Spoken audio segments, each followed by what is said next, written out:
Welcome to this explainer. Today, we're diving into an analysis of something that is honestly truly profound. We're going to break down this fascinating piece of ancient Egyptian mythology all about the afterlife. Now, the source dialogue we're looking at is actually really short, but man, it carries this immense psychological and philosophical weight. It completely reframes how we look at our own lives right here and now through the lens of a final divine judgment. I want you to just start by picturing this for a second. Imagine you're standing right at the very gates of paradise. You've reached the end of your mortal journey, the whole shebang is done, and now you're facing the ultimate interrogation. Your eternal fate is literally hanging in the balance. But here's the kicker. It doesn't depend on some massive, giant ledger of every little thing you ever did. Instead, as our source material reveals, it all comes down to a super brief, highly specific interrogation. So you gotta wonder, what will the gods ask? Okay, let's dive into this setting by looking at Section 1, the ancient concept of death. We're going to set the foundational belief system here that dictates the rules of this otherworldly gateway. The source text opens up by explicitly stating that the ancient Egyptians had a beautiful concept of death. And I really want to linger on that word for a moment, beautiful. You know, in so many cultures, the end of life is framed as this terrifying dark abyss, or like some grim punishment, right? But here, the source describes it as a majestic meeting point. It isn't a dark end at all. It's actually a moment that requires a profound reflection on the life you've literally just lived. It's a beautiful transition, well, provided you're ready for it, of course. Which brings us right to Section 2, Judgment at the Gates of Paradise. Because, sure, the concept is beautiful, but that gateway itself is heavily guarded, and the judgment you face is incredibly strict. So what's really crucial to understand here is how surprisingly simple, yet totally absolute this whole process is. The source outlines a very clear, strict three-step journey.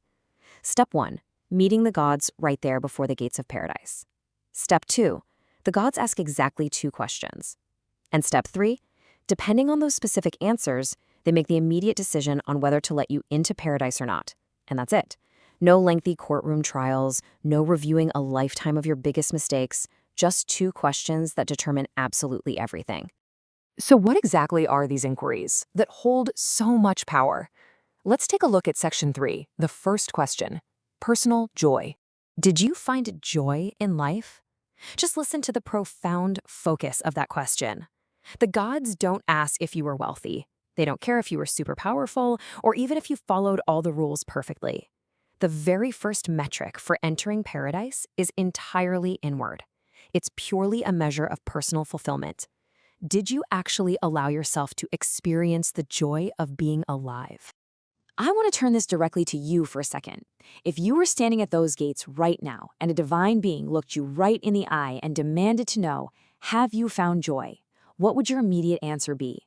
It's kind of a heavy thing to consider, isn't it? Let the weight of that question just linger in your mind for a bit, because as the source text shows us, answering it is definitely not as easy as it seems. And that perfectly leads us into Section 4, the burden of the answer. Because, it's one thing to casually think about joy on a Tuesday afternoon.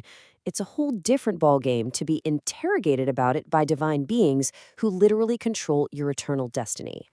The text captures this tension beautifully. The divine voice doesn't just ask the question and sort of passively wait around for a response. The dialogue specifically includes the absolute command, answer the question.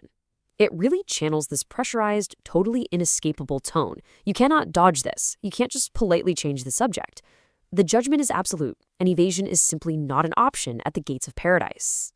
Now, what's really interesting about this slide is the profoundly human reaction captured in the dialogue. Just look at that first stuttering I. The speaker hesitates. The divine voice actually has to push them, saying, yes, you must answer, did I find joy in life? And finally, the mortal stammers out, yes, yes. This brilliantly demonstrates how wildly difficult it is to confidently claim we have truly lived a joyful life when we're put under the ultimate spotlight. Honestly, that tiny little hesitation, it speaks volumes about the human condition. But the test isn't over. Finding your own joy is really only half of the beautiful equation of death the Egyptians envisioned. Let's move to our climax here. Section 5.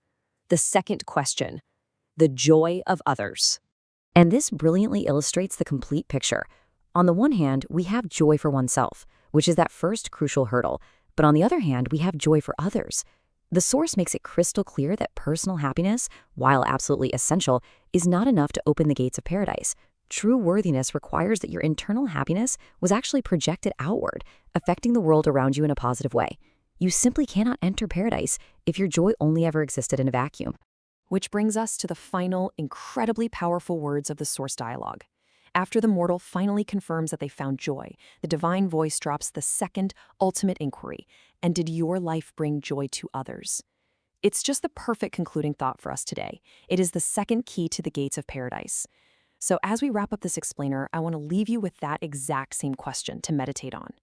If you were asked today, right now, did your life bring joy to others? How would you answer?